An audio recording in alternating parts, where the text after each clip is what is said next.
Բարձր հարգելի բարեկամներ, զինակից ընկերներ, վերջին ժամանակաշրջանում բազմաթիվ ելույթներ տեղի ունեցան հայ առաքելական եկեղեցուն ի պաշտպանություն, հնչեցվեցին նաև մեղադրանքներ, տեսանյութեր բազմաթիվ տարածվեց, այն էլ նրանից հետո, որ Կովկասի մուսուլմանների առաջնորդ Ալլահ Շուքուր Փաշազադեն հայ առաքելական եկեղեցուն մեղադրեց տարածաշրջանում իրենից վտանգ ներկայացնելու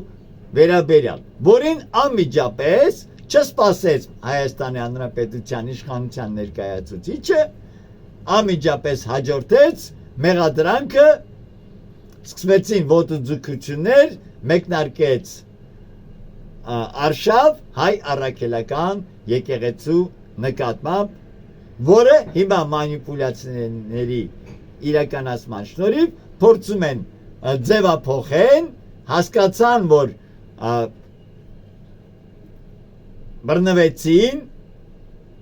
պատվեր կատարելու մեջ, սկսեցին մանիպուլյացիաներ, որ խոսքը գնում է ոչ թե հայ առաքելական եկեղեցու ողջ սպասավորների, ծառայողների վերաբերյալ, այլ խոսքը գնում է կոնկրետ հայոց կաթողիկոս Գարեգին Բայի եւ հայ առաքելական եկեղեցու վերնախավի ներկայացուցիչների անհատների մասին է գնում։ Հարգելի բարեկամներ, այդ ամենը չի կարող վրիպել մեր հասարակության ուշադրությունից։ Եվ այդ խնդիրը, որը որ դուք հիմա բարձրաձայնում եք, չի ծնվել այսօր 20 թվականին կամ 18 թվականին։ Այդ խնդիրը, որը որ դուք մատնանշել եք, ի հայտ է եղել դեռևս Գարեգին Բայի հայոց կաթողիկոս ընտրվելու, օծվելու ժամանակահատվածում։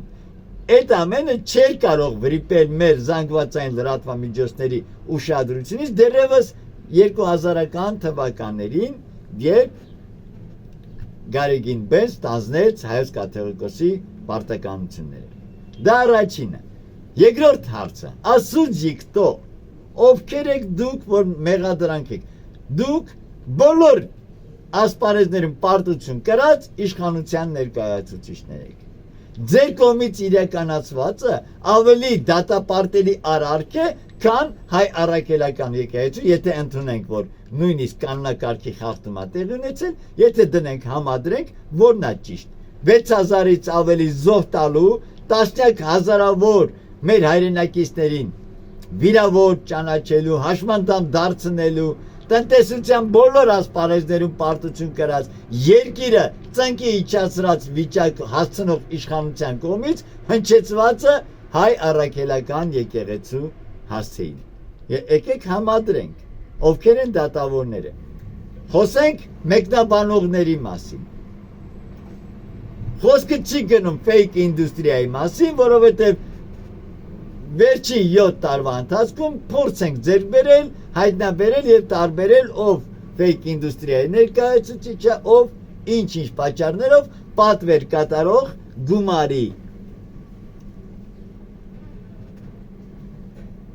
գումարով վարձկանի նման մտել է եթեր ու հայ առաքելական եկեղեցում փորձում է վարկաբեկի, փորձում է տրորի մեր սրբությունը։ Մինչդեռ մոռանում են, որ այսօր մեր լեզուն, մեր խոսքը, մեր հավատքը, մեր պետականությունը մենք այսօր ունենք շնորհիվ հայ առաքելական եկեղեցու տարբեր ժամանակահատվածների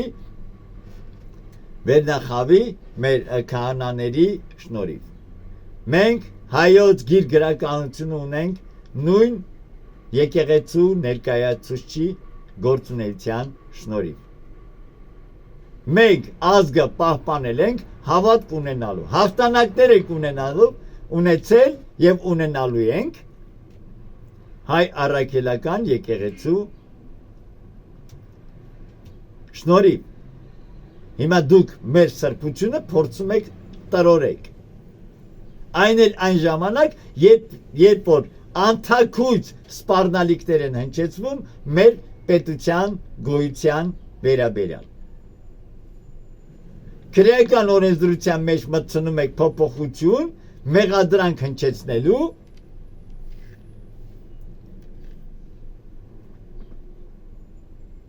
այն անձանց, ովքեր փորձում են սրբությունը պահպանեն, հակառակորդին անվանեն թշնամի։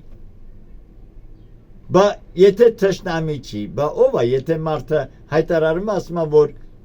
չի եղել Հայաստան, սա արևմտյան Ադրբեջանն է, Երևանն է, Երևանն է։ Հիմա արդյոք այդ հայտարարություն տարածողը, վտանգներ, սպառնալիքներ հնչեցնողը մեր թշնամին չէ։ Չեմ ցանկանում խորանալ, ընդամենը ցանկանում եմ մեկնաբանություններ կատարողներին հորդորել։ Մի դատեք, շուտով ձեր դատաստանը լինելու է, ես դա ձեզ խոստանում եմ, օրենքի ողջ խստությամբ, ձեր բոլոր կատարած հանցագործությունների համար ժողովրդի դատաստանի առջև եք կանգնալու, բայց մինչ այդ Աստծո դատաստանի առջև եք կանգնելու։ Դուք չեք կարող խլել մեզանից հավատքը, չեք կարող խլել մեզանից մեր կրոնը, չեք կարող մեզ պարտադրել կրոնափոխ լինենք։ Որքան էլ գիտակցում ենք, որ դուք պատվեր եք կատարում մեր պետությունը ոչնչացնող ուժերի կողմից։ Ու այնպես չէ, որ այդ ուժերը այսօր ինչ-որ կրոնական մղումներով են։ Այդ ամեն ինչը կատարվում է այս սիմվոլիկ գումարների, նավթային ռեսուրսների իրացման պատճառով։ Սթափվիր այ ժողովուրդ, թույլ մի տուր մեր եկեղեցին ոտնահարեն։ Մի անցեք կարմիր եզրագծերը։ Այսքանը